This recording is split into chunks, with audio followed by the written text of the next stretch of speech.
কচ্ছপ বনাম মাছ, এক জীবন মরণ খেলা। এই পাত্রের ভিতরে এই অল্প জলের রাজ্যে চলছে এক জীবন মরণ লড়াই। একপাশে দুটি ছোট কচ্ছপ, তারা যেন নিশ্চিত শিকারী। তাদের সামনে ছোট্ট মাছ, কিন্তু তার চোখে মুখে বাঁচার প্রবল আকাঙ্ক্ষা।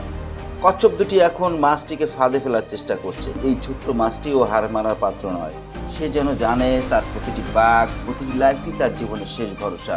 সে তার পুরো শক্তি দিয়ে কচ্ছপদের নাগাল থেকে জীবনকে বাঁচানোর চেষ্টা করছে। মাছটি ক্ষিপ্র গতিতে এদিক ওদিক ছুটে বেড়াচ্ছে। যখনই কচ্ছপ দুটি কাছে আসে, সে দ্রুত দিক পরিবর্তন করে তাদের ভাগ থেকে বেরিয়ে যায়।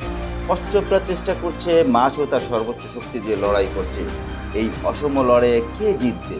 কচ্ছপ কি পারবে মাছটাকে ধরতে, নাকি মাছটি তার জীবন বাঁচাতে পারবে? কে জিতবে এই যুদ্ধে? শেষ পর্যন্ত কে হবে বিজয়ী? জানতে হলে ভিডিওটি শেষ পর্যন্ত দেখতে থাকুন।